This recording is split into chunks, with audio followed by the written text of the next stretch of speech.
A fast carrier at night was a darkened ship with nothing moving on deck. On the 9th of January 1945, the Third Fleet went through the Bashi Channel into the South China Sea, and nobody on the Japanese side saw it. That sea was not open water.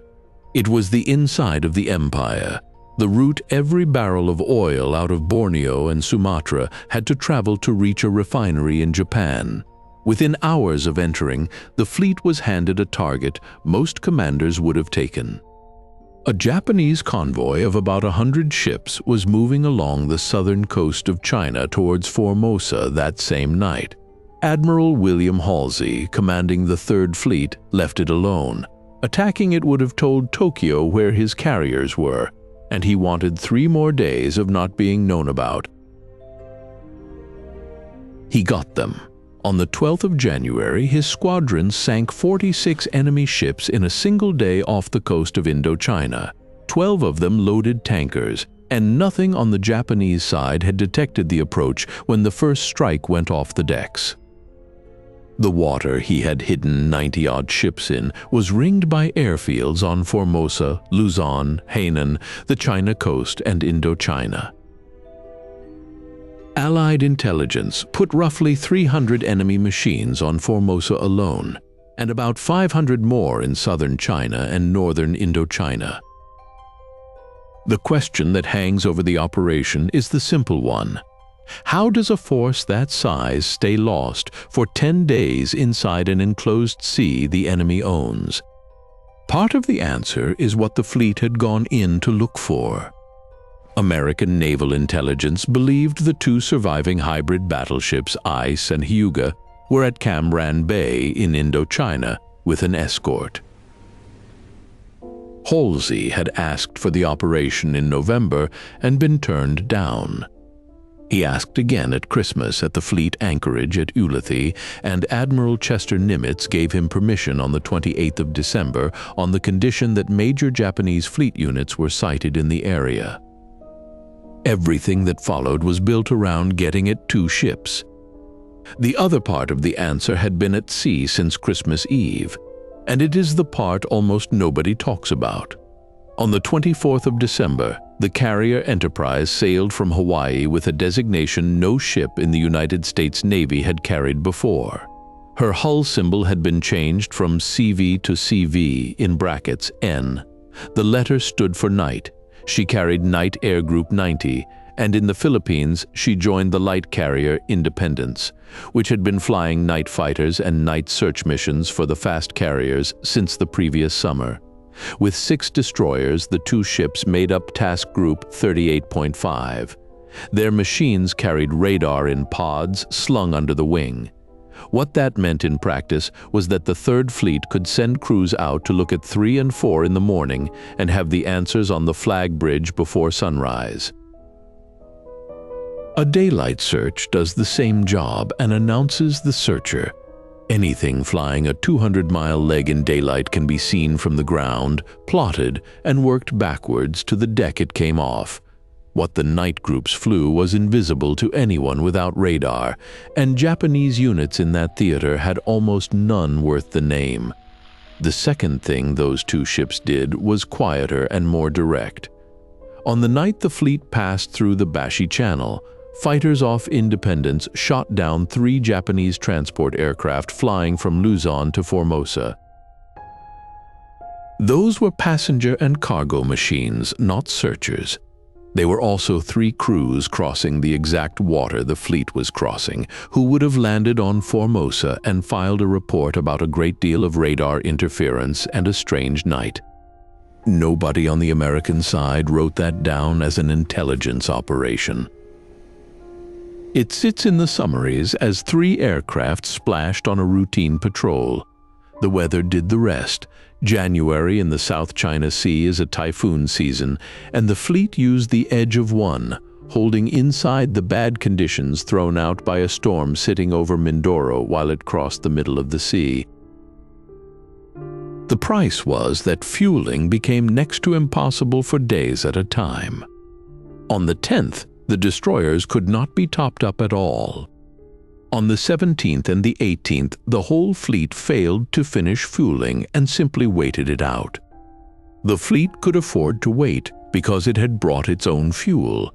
Task Group 30.8, 6 fast tankers, 2 escort carriers and their escorts had come into the sea by a different channel further north. The carriers never had to leave the sea to eat, 2 days inside, and not one report had gone up. Tokyo knew something was happening because the week before had been loud. Between the 3rd and the 9th of January, the same carriers had worked over Formosa, Okinawa, and Luzon, destroyed more than 150 Japanese aircraft, and lost 86 of their own, 46 of those in accidents, rather than to enemy fire. Then the whole force went west after dark on the 9th and stopped being anywhere. Japanese radio broadcasts announced that the American force had been bottled up in the South China Sea and would be destroyed when it tried to come out. The Secrecy ran in every direction, including inward. The 14th Air Force, the United States Army Air Command flying out of bases in China, was ordered to attack Japanese shipping and airfields at Hong Kong in support of the Luzon landings. It was never told that the Third Fleet was going into the South China Sea. It was not briefed during the operation either, and no attempt was made to coordinate the two forces.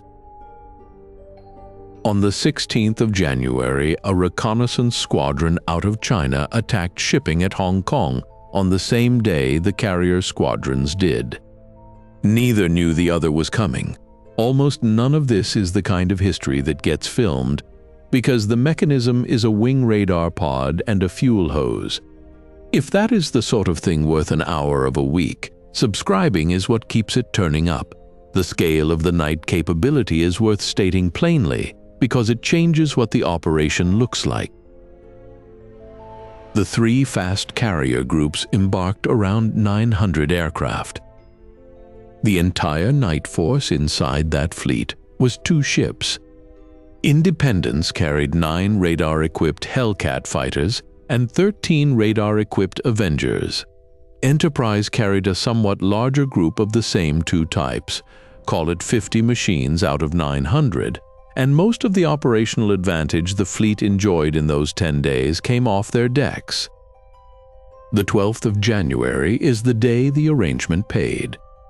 Before dawn, crews from the night group went off to search the Cam Ranh Bay area and radioed back the positions of the enemy ships lying there. By 6 in the morning, the strike group, 3 fleet carriers and a light carrier with 2 battleships and their escorts behind them, was within 50 miles of the anchorage, and the first machines went off the decks at 31 minutes past 7, about half an hour before sunrise. There was no warning. The 2 battleships were not there. The searchers went over the anchorage and the coast for hours and found nothing that looked like a capital ship, and the conclusion reached aboard was that the enemy had hidden them under camouflage. It took the United States Navy several months to establish that Eyes and Hyuga had never been in Indochina at all. They were near Singapore and had been for weeks. What was there was the traffic. Strikes caught a convoy of 10 ships escorted by 7 warships in central Indochina and sank 4 loaded tankers, 3 freighters, the light cruiser Kashi, and 3 escorts. A second convoy lost a tanker, 2 escorts, and a patrol boat. A third lost 2 freighters, 3 tankers, 3 escorts, and a landing craft. At Saigon, 2 freighters and a tanker went down in the harbor, and a 4th tanker was caught offshore. One of the ships sunk at Saigon that day was not Japanese. The French cruiser La Motte Piquet had been disarmed and was lying there under the French flag when American aircraft attacked and sank her. The colonial government in Indochina, for its part, declined to hand captured American flyers over to the Japanese and escorted them towards the Chinese border instead. Almost every man shot down over Indochina that day got home. 4 days later, the fleet went for Hong Kong, and the shooting there was of a different order. The garrison put up anti-aircraft fire that one United States Navy report described as intense to unbelievable. Torpedo bombers going in low took the worst of it, and their weapons had been set to run too deep to do much when they arrived. 22 machines were shot down over the colony that day, and 27 more lost to accidents. Portugal was also on the receiving end. Neutral Macau was struck on the 16th because Allied agents had learned that a stockpile of aviation fuel there was to be sold to the Japanese. The Portuguese government protested. Washington apologized on the 20th of January. A court of inquiry was held, and in 1950 the United States paid Portugal $20.3 million for the damage.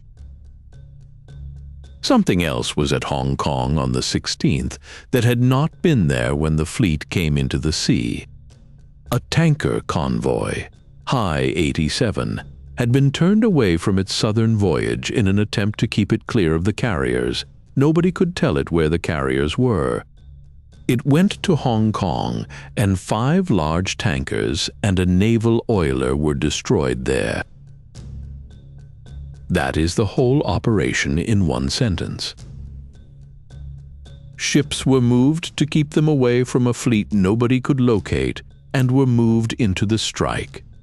There is a gap in the paper trail here that ought to be named rather than papered over. The American accounts state that the fleet was undetected on the 10th and 11th of January, and the fleet's own war diaries carry it as fact. What the Japanese search organization was doing on those 2 days, which sectors it flew, and whether anybody proposed looking further out to sea does not appear in the English-language literature at all.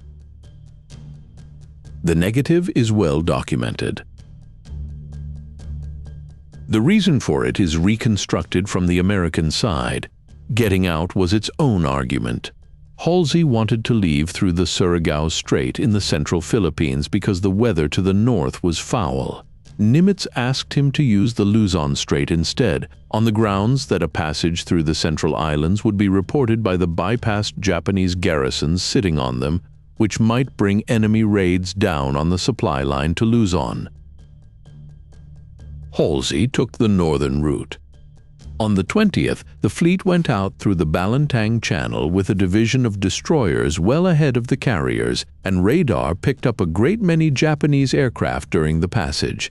15 were shot down, most of them carrying army personnel being evacuated from Luzon. No attack was made on the fleet. It had sailed 3,800 miles inside the South China Sea and lost no ship to enemy action while it was in there. The night groups paid for it in their own coin. Air Group 41 aboard Independence finished its tour that January with 46 enemy machines claimed shot down. It had lost 10 of its 35 night fighter pilots in action and 3 more to accidents. That is a casualty rate a squadron does not survive twice, taken by men flying single-engine fighters off a small deck in the dark. The commanding officer of Enterprise, Captain Grover Hall, wrote the whole experiment up for the Commander-in-Chief of the United States Fleet on the 30th of May, 1945. His verdict on the South China Sea operation was flat.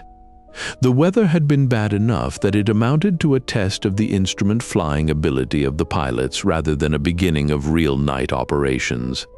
What he recommended was that the Navy start work on landing aircraft aboard under radar control, because a pilot could still only come home when he could see the ship's lights.